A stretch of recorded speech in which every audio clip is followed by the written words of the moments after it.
My name is Hannah. I am 79 years old, and I live alone in a small wooden house on a quiet hill. Most people in my neighborhood believe my story is about an old woman and a young man, but the truth is very different. For many years, I lived quietly here, walking slowly through the garden and listening to the wind in the trees. I often felt lonely, and sometimes I wondered if anyone still noticed me. Then one evening, there was a soft knock on my wooden gate. I remember that moment clearly, because little by little, it changed everything. The young man people judged was the only one who treated me with kindness and made me feel alive again. Have you ever met someone who changed your life in a quiet way? For many years, my life was busy and full of movement. I worked as a textile designer, and my days were filled with colors, threads, and careful patterns. Long tables covered with fabric filled the studio. People studied every detail of my work. Many people respected what I created. I traveled often and worked long hours. At that time, I believed my work was the most important thing in my life. But life changed slowly after my husband passed away. The home that once felt warm slowly grew quiet. At first, I told myself the silence was peaceful, but little by little, it felt heavy. The garden outside grew wild, and some evenings, the wind moved through the empty rooms. I often sat alone at my low wooden table and drank warm barley tea. For many years, I followed the same routine. I walked slowly through the garden, then returned inside before sunset. My nephew, Min-jae, came by the house sometimes. He always looked around the rooms with concern. He crossed his arms and studied the old walls carefully. "You should sell this place," he often said. "Move somewhere easier. What would you do in my place?" I listened quietly, but I always turned away from the idea. This house held too many memories for me to leave. There was also one room I never opened. The calligraphy room stayed locked for 15 years. Inside were old brushes, ink stones, and unfinished paintings. Sometimes I stood outside the door and touched the handle. I felt many memories behind that door, but I never opened it. One spring morning, the town hired a young worker to help look after the gardens in our neighborhood. His name was June. When he first arrived, he bowed his head slightly and greeted me politely. He had a warm smile and a gentle voice. Unlike many young people, he did not rush his words. Instead, he asked simple questions about the plants and the trees. His patience surprised me. That afternoon, we walked slowly through the garden together. June helped me with the old stone path and took care of the small trees near the gate. I watched him work quietly. To my surprise, I began to open up a little. For the first time in many years, someone listened to my stories. And in that quiet moment, I did not feel invisible anymore. One afternoon, my nephew Min-jae came by the house again. The gate opened, and I heard his footsteps on the stone path. June was outside, trimming the trees near the garden wall. He worked quietly, moving slowly from one branch to another. Min-jae stopped and watched him for a moment. Then he frowned and looked at me. "Why is this young man here every day?" he asked. I answered calmly. "He helps with the garden." Min-jae crossed his arms and shook his head. "You should be careful," he said. "Young men like him look for opportunity." June lowered his eyes and continued working. I stood there beside the gate. I felt uneasy, but I said nothing. After that day, life returned to a quiet routine. Days passed slowly, just like before. June repaired the old stone path near the entrance. He also planted small white flowers beside the wooden gate. Sometimes I watched him from the porch. In the evenings, we drank tea together outside. The wind moved gently through the trees, and the garden felt peaceful again. At that time, I thought Min-jae was simply worried about me. Maybe nothing bad would happen. For a short time, I allowed myself to believe everything would stay simple. But little by little, the atmosphere in the neighborhood began to change. One morning, I walked slowly to the small market down the hill. As I passed a group of neighbors, I noticed their quiet voices. They lowered their heads and whispered to each other. One woman glanced at me and said softly, "That young man visits an hour too often." Have you ever heard people whisper like this? I pretended not to hear, but their words stayed in my mind. Later that week, Min Jae heard the same gossip from someone else. When he came to visit again, his face looked tight and serious. That evening, the sky was turning dark when Min Jae arrived at the house. The gate closed behind him with a heavy sound. June was watering the plants near the path. Min Jae walked straight toward him and pointed sharply. "You should leave this place," he said in a hard voice. The words hung in the air. What would you expect the young man to do? June stepped back slightly and looked down at the ground. He did not argue. I felt my hands tremble a little as I watched them. The moment grew heavy, like the air before a storm. Later that night, the house became quiet again. I swept the wooden floor slowly while the evening wind moved through the open windows. Outside, June watered the last plants in the garden. The small wind chimes near the roof moved gently and made a soft sound. No one spoke for a long time. For a moment, I stood still, holding the broom in my hands. Something about that silence felt meaningful, though I could not explain why. The next morning, the calm feeling disappeared. Min Jae returned earlier than usual. This time, he did not come empty-handed. He carried a thin folder filled with official papers. I watched him walk through the gate with quick steps. His expression looked serious and determined. When he reached the porch, he placed the documents on the table in front of me. I looked down at the papers, then back at his face. And what he said next shocked everyone in the quiet house. Min Jae stepped inside and placed a thin folder on the low wooden table. I looked at his face and immediately felt something was different. His eyes were serious, almost cold. Then he spoke in a firm voice and said something I never expected to hear. He claimed I was no longer able to manage my own property. Slowly, he opened the folder and showed several legal papers. For a moment, I could not move. I stared at the documents in front of me. The words on the page looked sharp and official.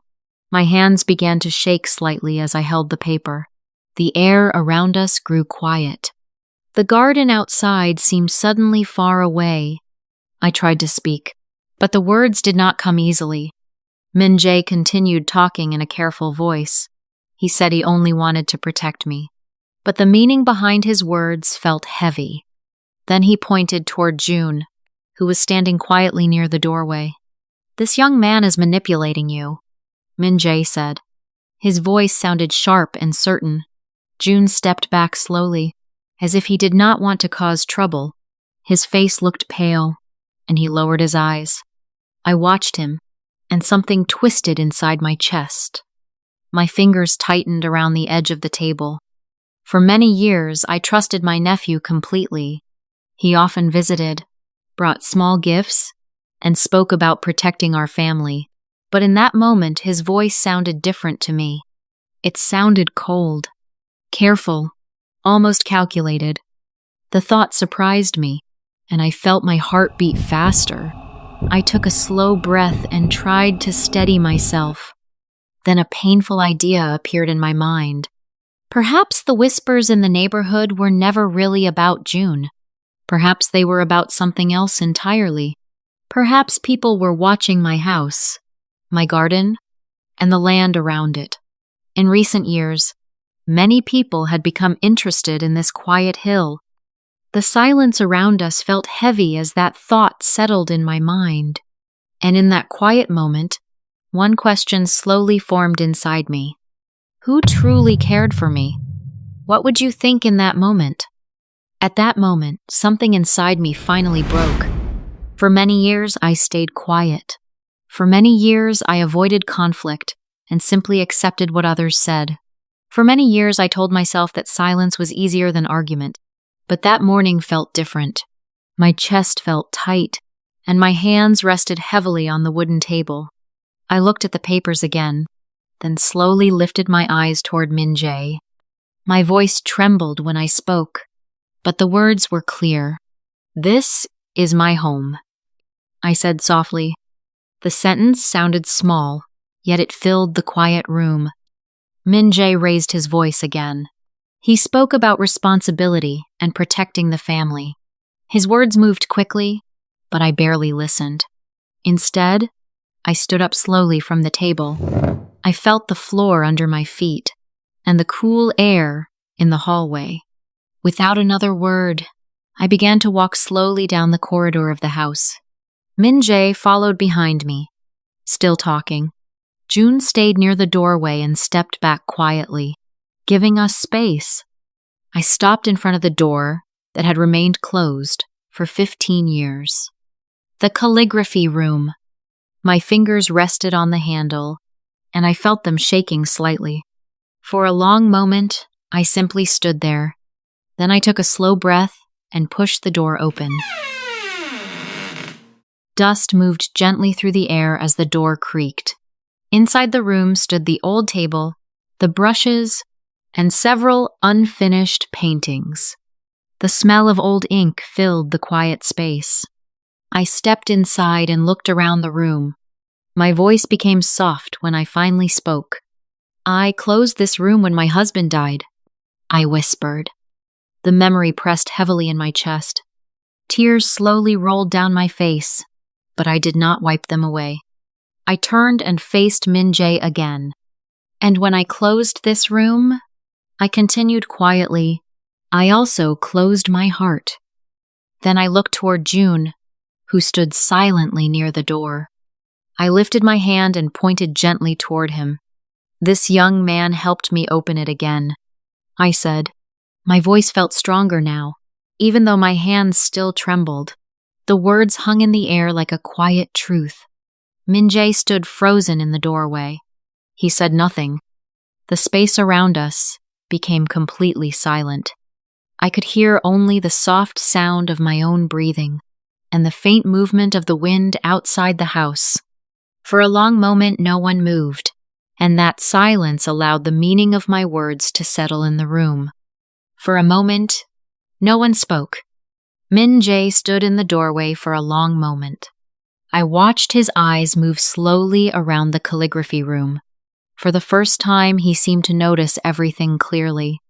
The quiet house, the empty rooms behind us, the old brushes on the table, and my hands, still shaking slightly beside the door. I could see something changing in his face. The anger that filled his voice earlier was no longer there. Instead, he looked uncertain, as if he suddenly saw the house from a different place. The papers in his hands moved slightly. I heard the soft sound as the papers slipped from his fingers. One by one, they fell softly onto the wooden floor. No one rushed to pick them up. June stood near the entrance of the room and stepped back quietly, giving us space. His movements were careful and respectful. He lowered his eyes and waited without speaking. I noticed his gentle voice was silent now, and the room felt still. Min Jae slowly lowered his head. His shoulders dropped, and the tension in his body faded. When he finally spoke, his voice sounded different from before. It was softer, almost uncertain. "I thought I was protecting you," he said quietly. The words did not sound strong anymore. They sounded like someone searching for the right answer but not finding it. I stood there and listened. My heart was beating slowly now, but the moment still felt tense.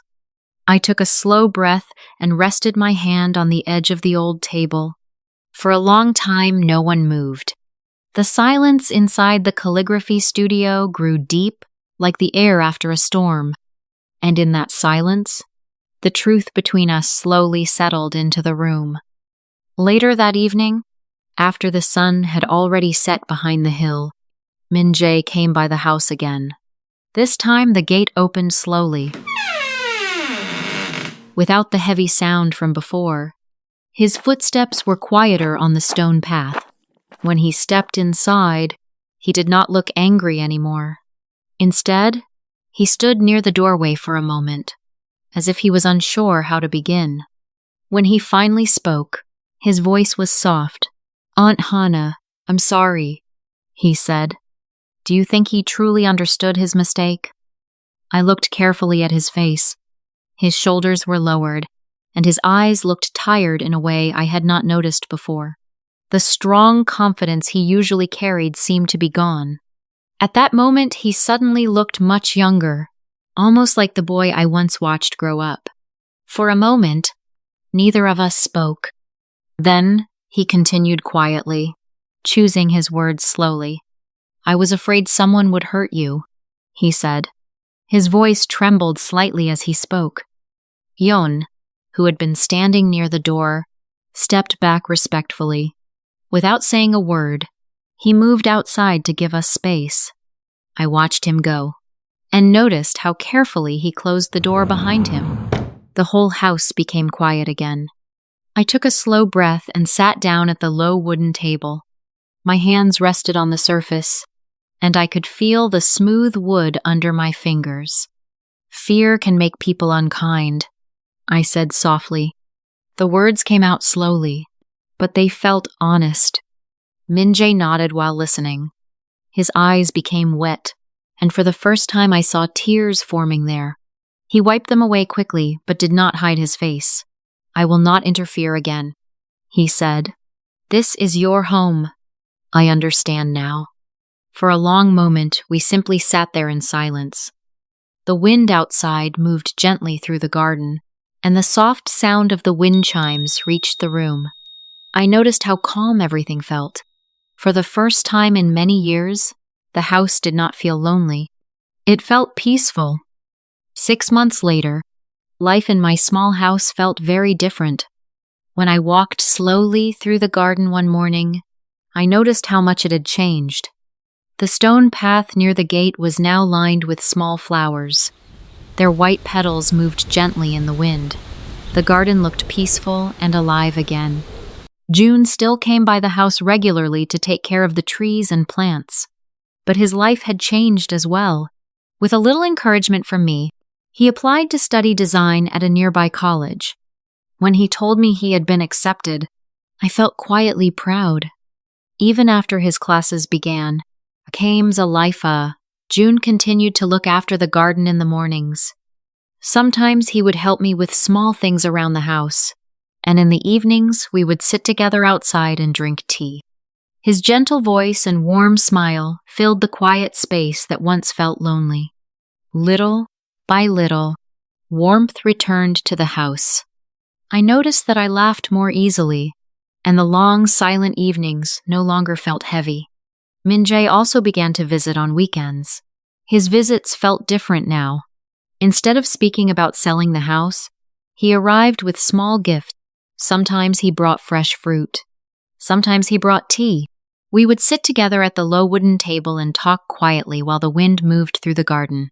I remember watching him listen carefully, and I felt that something between us had changed. One afternoon, after the garden work was finished, I walked slowly down the hallway of the house. My steps stopped in front of the calligraphy room. For many years that door stayed closed, but now it no longer frightened me. I opened it and stepped inside. The light from the window fell softly across the old table. I reached forward and picked up one of the brushes that had rested there for so long. I dipped the brush into ink and placed it gently on the paper. My hand moved slowly as I painted one simple line. The ink flowed smoothly across the surface. I paused and looked at the mark on the page. A quiet smile appeared on my face. In that moment, I felt something warm inside my chest. And for the first time in many years, my home did not feel empty. It felt alive again. When I think about those days now, I realize life often teaches us quiet lessons. Sometimes we believe we understand people quickly. We listen to rumors, and we judge what we see on the surface. But I learned that truth usually lives in the small moments we almost ignore. A gentle voice, a warm smile, or someone who simply listens. Kindness can arrive from places we never expected, and sometimes it changes our life little by little. Real connection does not grow from control or fear. It grows from patience, respect, and the courage to open our hearts again. Age, family names, or social rules do not decide who truly cares for us. In the end, true connection is not defined by age or blood, but by kindness and the courage to care for another human being. Stories like Hannah's remind us of something very important in modern life. Many older people live quietly and often spend long hours alone. They may have a home filled with memories and many years of experience behind them. But what most people truly need is not only comfort or safety, they need connection. In many communities today, it is easy to overlook someone who seems quiet or distant. Yet behind that silence, there may be a person who simply hopes someone will listen. You may also notice how quickly people judge relationships that look unusual. When people of different ages spend time together, others may misunderstand the situation. But kindness rarely follows social rules. It grows slowly through small acts of care, respect, and attention. When you take time to listen to someone who feels invisible, you create something powerful.